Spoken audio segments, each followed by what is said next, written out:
Good evening, Gills fans. Welcome back to the latest episode of Gills in the Blood TV. It's Sunday evening, which of course means it's match day review showtime. And I'm looking back on our second game of the new season as we defeated Matt Sadler's Walsall by 1-0 at the Priestfield Stadium, courtesy of Bradley Dack's 58th minute winner. I think it's fair to say the game was an engaging watch, an intriguing watch. There wasn't loads and loads of free-flowing football, but that's League Two, isn't it?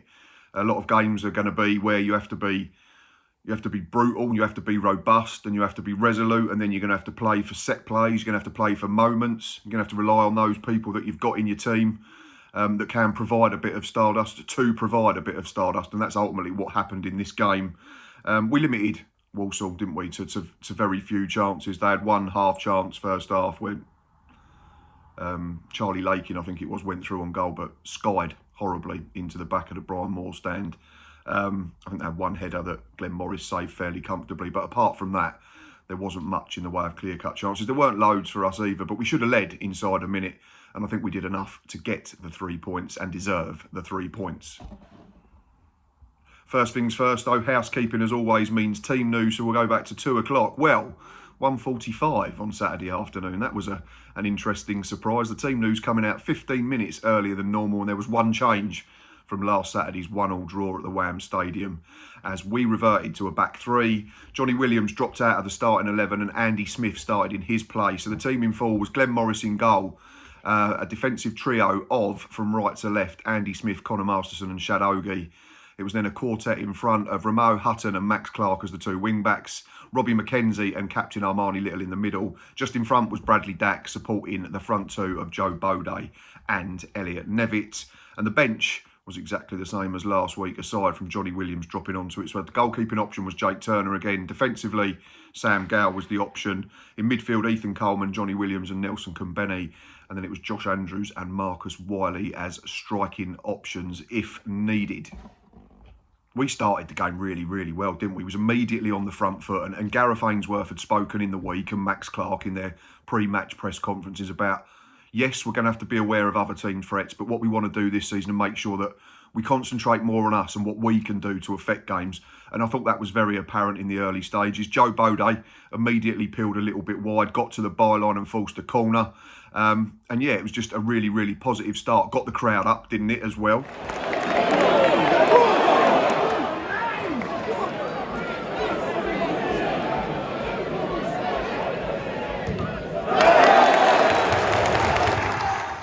From said corner, it's fair to say that perhaps Robbie McKenzie could or should have scored.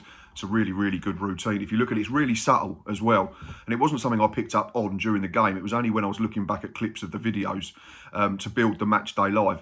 Look at Robbie McKenzie's starting position. He's practically in the centre circle, so he looks like he's just patrolling for any type of counter-attack. Makes his run really late, doesn't get picked up.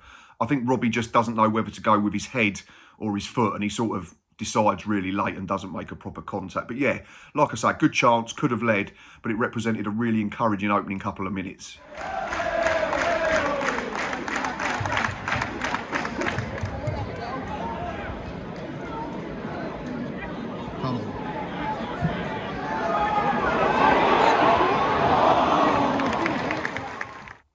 We've already mentioned Walsall not offering loads in an attacking sense. We've spoken about Charlie Lakin in the introduction, about his chance where he went through on goal. I don't know how close he was to Glenn Morris's goal when he fired over, because it was at the other end of the pitch, because Walsall did that lovely thing of turning us round and making a shoot towards the Rainer men first half, which backfired ever so slightly. So, but yeah, Bode's pace was causing a problem. There was a couple of really good battles. Obviously, Aidan Flint, similar to Farron Rawson last weekend, is a man mountain, so generally was winning most things in the air. But we were a bit cute with what we were doing. Yeah, and there was a good battle between Bode and their back line. And there was also a chance for Bradley Dack when the ball fell to him, edge of the box. So let's have a quick look at them now.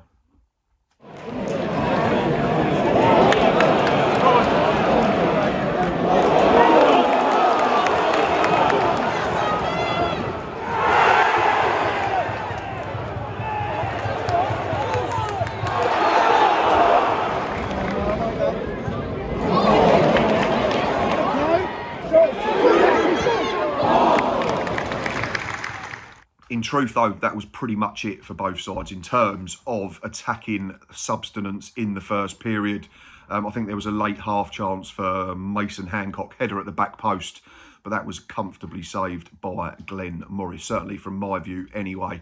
Yeah, so we'll have a look at that, and that was when the half-time whistle blew.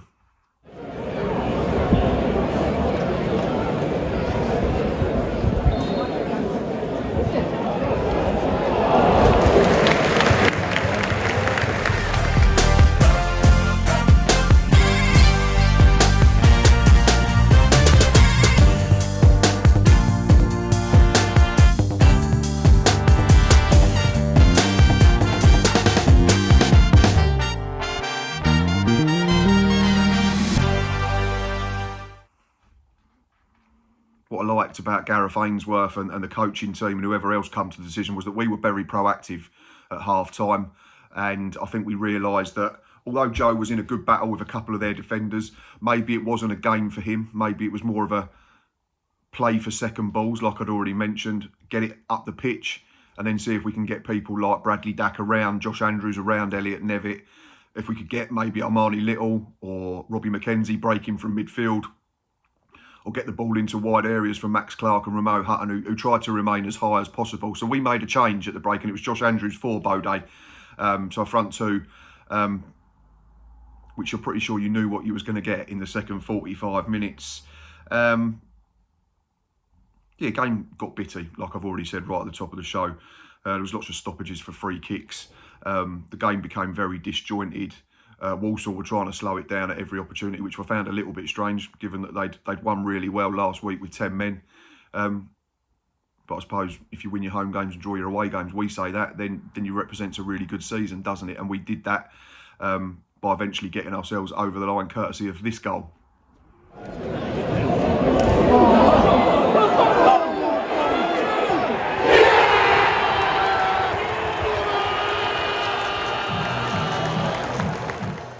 Said for weeks and months, it feels like, that we've not really actually scored from a Ramo Hutton long throw for what feels like forever.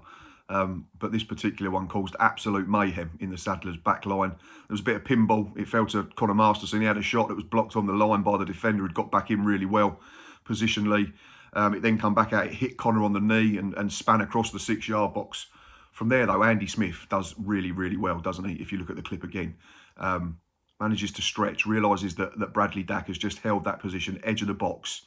And I think any Gills fan knew the worst case scenario we was going to hit the target, because Bradley Dack scores a goal that he's made a career out of at this level, at 2 higher levels as well.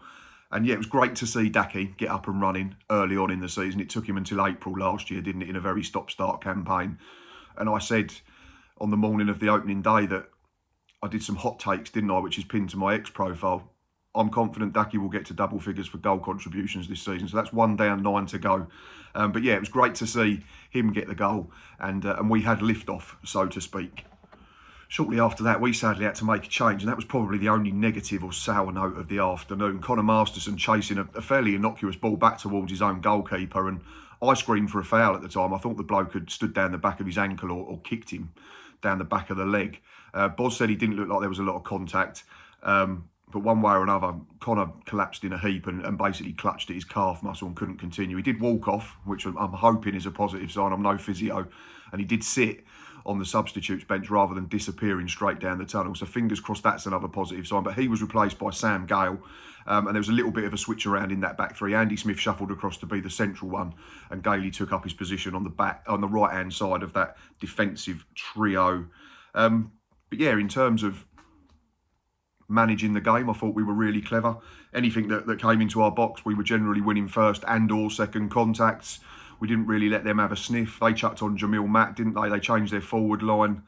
They took off Johnny Stuttle. They took off Aaron Presley, who both had, I think certainly Presley had an impact in the opening day win. So that was, you know, a tick for the defensive players and the team as a whole for seeing off their first choice centre forwards. We then made a couple more changes, didn't we, after that as well. But yeah, let's just have a look at those defensive clearances, headers.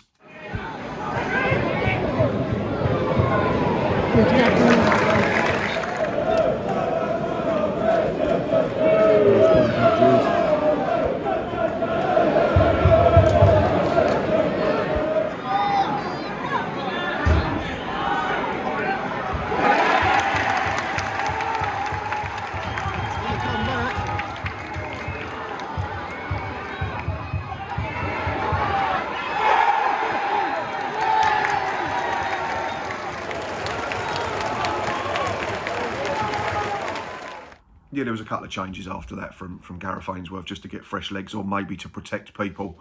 Another 70 minutes for Bradley Dacky, and he was replaced by Ethan Coleman, which was a sign that the coaching team were thinking, right, let's protect what we've got. Walsall haven't offered loads, so unless the game changes drastically in the final period, then we should be okay if we don't make any silly mistakes, and that proved to be the case. Elliot Nevitt, who'd worked himself into a standstill again, was replaced by Marcus Wiley. He did have one half chance. I won't put it in the clips. Marcus sadly looks like a player that's playing with very little confidence at the moment. But yeah, like I said, we managed the game well.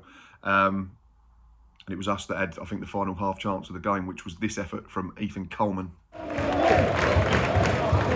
They're not sensible.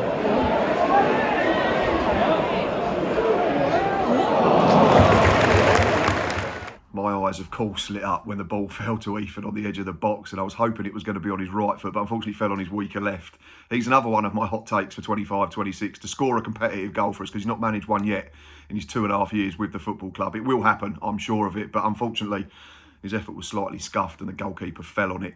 But yeah, the full-time whistle went shortly after. 1-0 to the Gills. Familiar scoreline over the last few years, but 3 points is 3 points. And then we all got back to bask in the glory of the last waltz.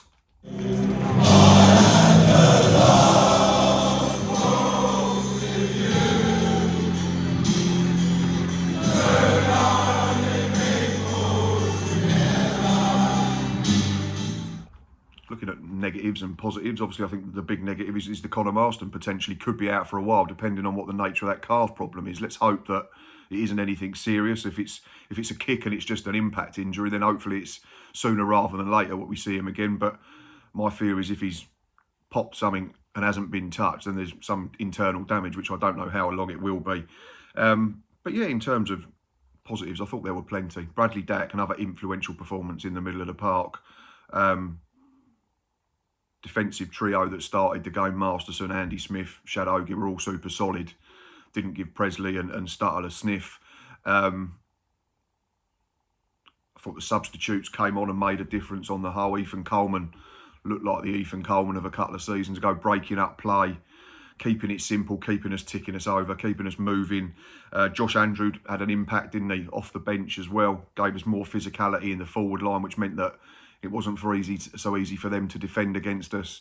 Amani Little and other captains display. Robbie McKenzie, solid.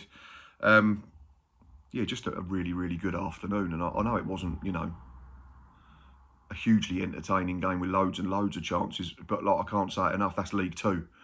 And if we can keep ourselves in football matches, we've got players like Dacky, with his intelligence and his know-how and knowing where to position himself on a football pitch for chances like the one that he tucked away. We've got Joe Boday's pace as an option. We'll have Sam Vokes coming back in.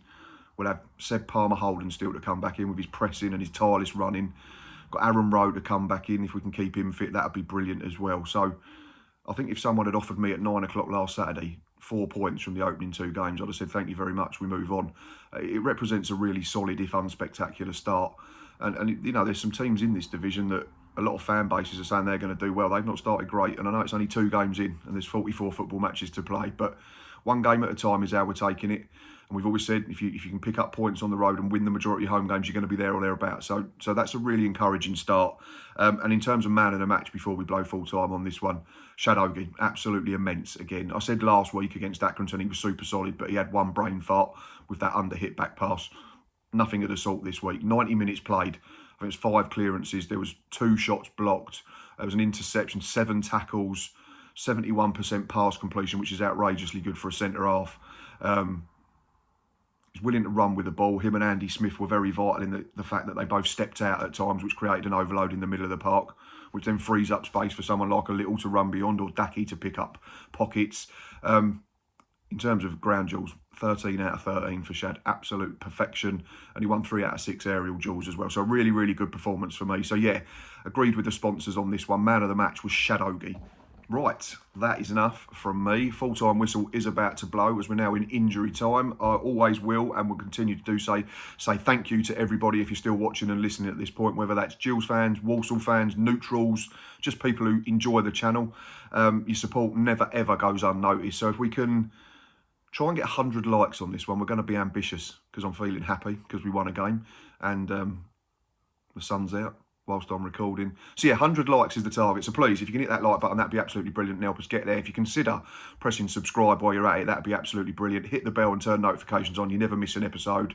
We will be back Monday night for the League 2 hour. Episode number 2 will be live on YouTube at 7 p.m. And then we have a midweek match day live as we take on AFC Wimbledon in the first round of the Carabao Cup at the Priestfield Stadium. So lots to get stuck into this week, even before we think about Tranmere next Saturday. Yeah, hope you've had a good weekend. It's always nicer to go to work on a Monday, isn't it, when the Gills have won? And of course, up the Gills.